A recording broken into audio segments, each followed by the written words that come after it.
Assalamualaikum warahmatullahi wabarakatuh. Waalaikumsalam warahmatullahi wabarakatuh.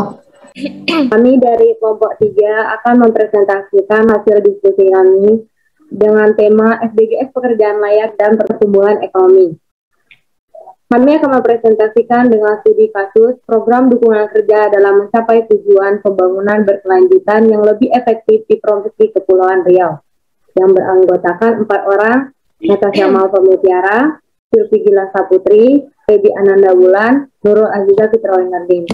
Oke, untuk materi pertama akan disampaikan oleh Sylvie. Jadi, kinerja pembangunan wilayah di Indonesia.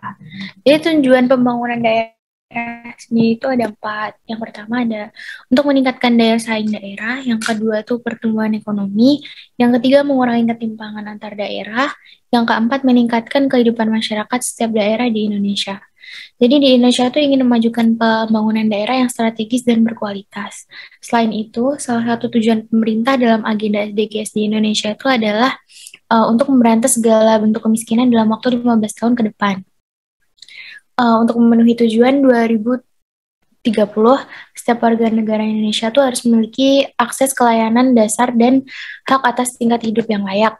Dan pemerintah itu harus dapat menyelenggarakan program jaminan sosial bagi masyarakat yang sangat miskin. Next. Jadi bagaimana tahap pengembangan prioritas dalam pembangunan berkelanjutan di Provinsi Riau? Pada tahun 2021, semua aspek ekonomi itu akan berkinerja lebih baik daripada tahun lalu. PDB Riau naik 3,36% dari tahun ke tahun pada 2021, dibandingkan 1,12% pada 2020. Jadi tingginya permintaan komoditas primer Riau itu, CPO serta pulp and paper pada tahun 2021 akan berdampak luas pada sektor investasi dan konsumsi domestik Riau. Jadi perekonomian Riau itu tuh akan mengalami percepatan pada tahun 2022 sebagai akibat dari pemulihan global dan domestik yang terus berlanjut. Jadi sejumlah organisasi internasional itu memperkirakan pertumbuhan ekonomi global akan tetap kondusif pada 2022. Ekspor dan industri utama Riau, khususnya perkebunan dan pengolahan, diperkirakan akan diuntungkan dan oleh peningkatan permintaan global. Jadi selanjutnya mulai Agustus 2021, upaya eksplorasi yang diperluas oleh Pertamina Hulu Rokan atau PHR diharapkan dapat mendorong sektor pertambangan dan penggalian. Oke, next akan dilanjutkan oleh Febi. Oke, di sini akan ada hasil dari pembangunan, yaitu salah satu program di Dinas Tenaga Kerja dan Transmigrasi Provinsi Riau yang telah disebutkan dalam dokumen rencana strategis dan rencana aksi dinas adalah untuk meningkatkan lapangan kerja dan memperluas lapangan kerja. Selain itu, inisiatif ini sejalan dengan tujuan ke-8 pembangunan berkelanjutan Provinsi Riau, yaitu menyediakan lapangan kerja yang produktif dan menyeluruh secara serta pekerjaan yang layak untuk semua. Yang pertama di sini poinnya itu ada keberhasilan program. Nah, keberhasilan program sendiri itu merupakan tingkat kesesuaian antara tujuan yang dinyatakan dan hasil yang dicapai, serta efektivitas program di mana kegiatan dapat memberikan hasil yang memuaskan, hubungan antara tujuan dan hasil yang dinyatakan. Terus yang kedua itu ada keberhasilan sasaran program, di mana sebagai target yang berkaitan dengan agenda tujuan pembangunan berkelanjutan Provinsi Riau ini, efektivitas kriteria atau ukuran untuk mencapai tujuannya itu sebaik apapun sebuah program, jika tidak dilaksanakan secara efektif dan efisien, organisasi tidak akan mencapai tujuannya karena semakin dekat dengan tujuannya dengan setiap implementasi. Next. Di sini keberhasilan program itu dibagi menjadi 4 bagian. Yang pertama ada pelatihan. Pelatihan itu sendiri merupakan kinerja yang akan menghasilkan tenaga kerja yang sesuai dengan kebutuhan pasar, serta melalui pelatihan kerja yang baik di tingkat teknis maupun non-teknis. Dan yang kedua ada job fair atau bursa kerja.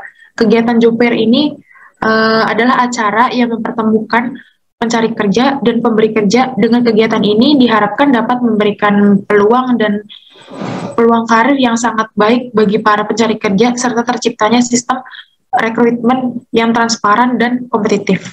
Next.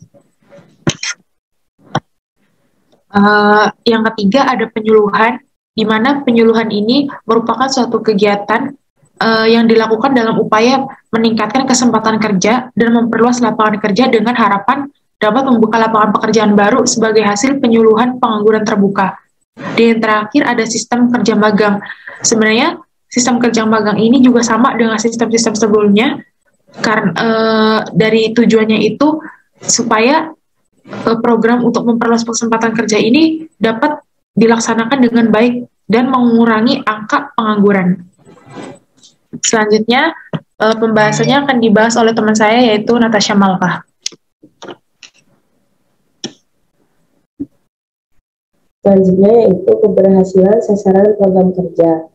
Lapangan kerja informal. Selain sektor pertanian, indikator ini mengedepankan kebijakan program yang mendorong inovasi dan kreativitas dalam rangka mendorong pertumbuhan usaha mikro, kecil, dan menengah.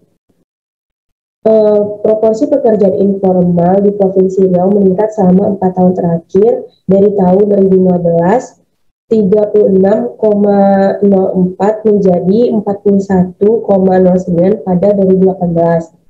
B. Persentase tenaga kerja informal. Statistik tenaga kerja informal tersebut menggambarkan potensi ekonomi Provinsi Riau untuk menyediakan peluang kerja yang sangat baik, pekerjaan dengan hubungan kerja yang pasti, dan kondisi kerja yang aman dengan tingkat kesejahteraan yang tinggi.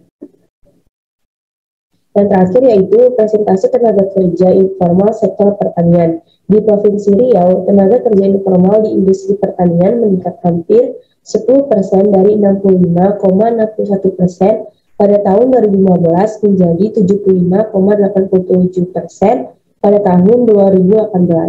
Selanjutnya akan disampaikan oleh Nur Aziza. Oke, jadi untuk kesimpulannya adalah efektivitas program peningkatan kesempatan kerja tidak efektif dalam hal keberhasilan program, keberhasilan tujuan, kepuasan program, tingkat input dan output, dan pencapaian tujuan secara keseluruhan. SDG Riau ke-8 adalah kesempatan kerja yang produktif dan menyeluruh serta pekerja yang layak untuk semua. Dari sisi input dan proses, program masih memiliki kelemahan dalam setiap kegiatannya. Antara lain keterbatasan sumber daya manusia, anggaran, dan proses pelaksanaan.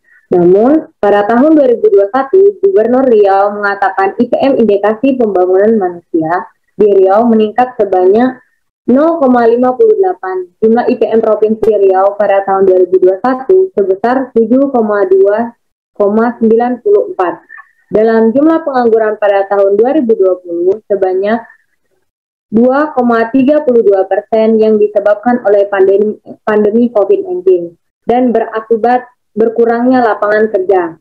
Namun pada tahun 2021 angka pengangguran menurun lagi menjadi 4,42% pada bulan Agustus 2021. 2021 cukup terkendala serta menurunnya angka kemiskinan dan pengangguran. Pertumbuhan ekonomi Riau mencetak rekor tertinggi dalam 5 tahun terakhir, meningkatnya pada angka 3,36%, walaupun pada tahun 2020 ekonomi Riau menurun sebanyak 1,13% dikarenakan pandemi COVID-19. Penopang utama dalam meningkatnya ekonomi di Provinsi Riau, salah satunya adalah kegiatan dan jumlah kegiatan ekspor luar negeri yang meningkat dan juga melonjaknya harga komoditas sawit di pasar internasional. Demikian itu tadi hasil presentasi kami. Jika ada kekurangan kami mohon maaf. Wabillahi taufiq wal hidayah. Assalamualaikum warahmatullahi wabarakatuh. Waalaikumsalam warahmatullahi wabarakatuh.